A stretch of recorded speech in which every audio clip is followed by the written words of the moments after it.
No one ever warns you that a single message sent by mistake at 2:17 a.m. can quietly rearrange your entire life, that it can pull two strangers from opposite emotional worlds into a story neither of them was looking for. And this story didn't begin with love or destiny, but with exhaustion, loneliness, and a boy named Daniel who thought no one was listening anymore. Daniel was 24, living in a city that never slept but somehow never noticed him either, working long hours at a tech support desk where voices blurred into scripts and empathy was measured in call times, coming home every night to a small apartment that echoed too loudly with his own thoughts. And on that particular night he sat on the edge of his bed holding his phone like it weighed more than it should, typing a message meant for himself, words he never planned to send to anyone, about how tired he was of pretending he was okay, about how success felt empty when there was no one to share it with, about how loneliness didn't scream but whispered until you stopped arguing with it. And when he hit send, he didn't realize his phone had auto-filled a number he barely remembered saving months ago. The message landed on another phone across the city, lighting up the screen of a girl named Emma, 23, who had just finished a double shift at a cafe, her feet aching, her mind heavier than her body, sitting alone in her car with the engine off because she wasn't ready to go back to an apartment that still smelled like a relationship that had ended too suddenly. And when she read the message, raw, unfiltered, painfully honest, her first reaction was confusion, then hesitation, and finally something unexpected, recognition, because those words felt like thoughts she had never said out loud but had carried for far too long. Emma stared at the screen for a long moment, thumb hovering over the keyboard, debating whether to ignore it, delete it, or reply with a polite wrong number. But something about the vulnerability in those sentences made that feel cruel, and so instead she typed, "I think this message wasn't meant for me, but I hope you're okay." She didn't know why she added that last part, didn't know that on the other side of the city Daniel was reading her reply with a sudden tightness in his chest, realizing his mistake, embarrassed, exposed, but also, against all logic, relieved that someone had seen him in a moment when he hadn't been strong. Daniel apologized quickly, awkwardly, explaining it was a mistake, that he hadn't meant to bother her, already preparing himself for the conversation to end there like most things in his life did, but Emma didn't let it, because she replied again, saying mistakes sometimes arrive for a reason, that nights like this felt heavier when carried alone. And before either of them realized it, a conversation had begun, not flirtatious, not dramatic, just honest, about long days, quiet fears, unrealized dreams, and the strange comfort of talking to someone who didn't expect you to be anything more than real. What Daniel didn't know was that Emma had spent months rebuilding herself after learning how easily people could leave, and what Emma didn't know was that Daniel had been on the edge of giving up on the idea that connection was even possible anymore, and in that accidental exchange of messages, two guarded hearts found a rare kind of safety, the kind that doesn't demand explanations or performances, only presence. And as the night stretched into early morning, neither of them noticed the time. Because for the first time in a long while, silence wasn't the loudest thing in the room.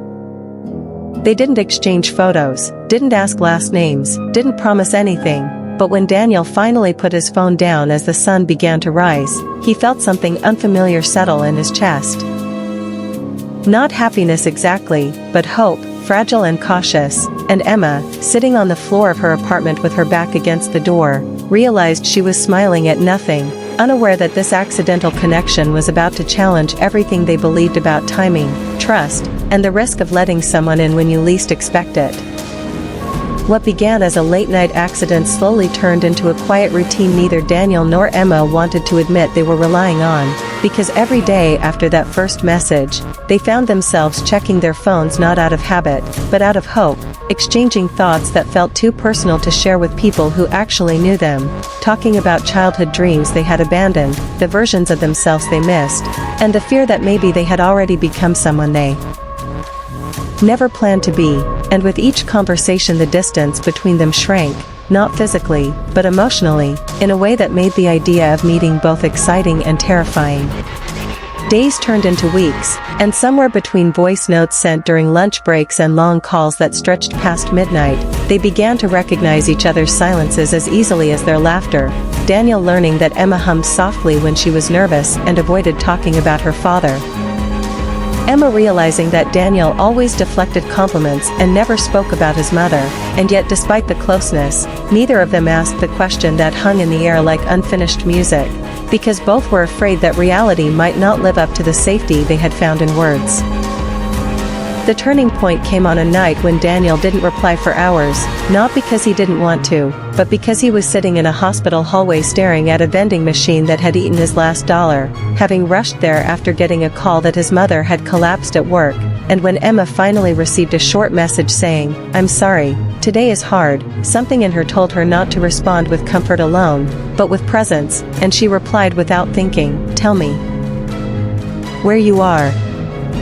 Daniel hesitated, then told her, not expecting anything to come of it, and 40 minutes later, as he sat with his head in his hands, he heard a voice say his name for the first time out loud, and when he looked up and saw Emma standing there holding 2 cups of terrible hospital coffee, nervous and real and nothing like the perfect image fear had created, he felt something crack open inside him, because in that moment the story stopped being safe and distant and became real, flawed, and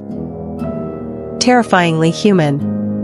They didn't hug right away, didn't say anything poetic, they just sat next to each other in silence, close enough to feel the truth of each other's existence, and Emma listened as Daniel finally said the things he had only hinted at before, about growing up too fast, about being the one everyone leaned on, about how loneliness wasn't about being alone but about feeling unseen, and when he finished, expecting pity or awkwardness, Emma simply said, "I see you," and meant it in a way no one ever had. The days that followed were not perfect, because real stories never are, and as they tried to merge the comfort of words with the complexity of real life, misunderstandings surfaced, fears spoke louder than logic, and at one point Emma pulled away, scared that she was leaning too hard on someone who was already carrying too much, leaving Daniel once again staring at his phone, wondering if this was just another thing not meant to last. But growth has a way of demanding courage, and weeks later, when Emma showed up at his door unannounced, eyes steady but voice shaking, she told him the truth she had been avoiding, that loving someone didn't mean saving them or fixing them, it meant choosing them even when it was inconvenient, even when it was scary, and Daniel, finally allowing himself to believe he was worthy of that choice, admitted that the message he sent by mistake had been the most honest thing he had ever done, and losing her would feel like lying to himself again.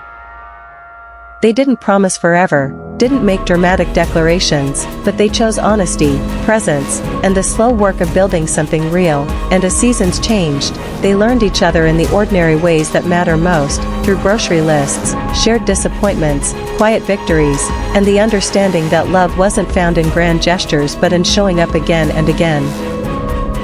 Years later, Emma would sometimes look at Daniel sleeping beside her and think about how close she came to deleting a message that wasn't meant for her, and Daniel would smile at the memory of a mistake that became a beginning, both of them knowing that the truth wasn't that love appears when you're ready, but that sometimes it arrives when you're broken enough to be honest, and brave enough to answer when it knocks unexpectedly.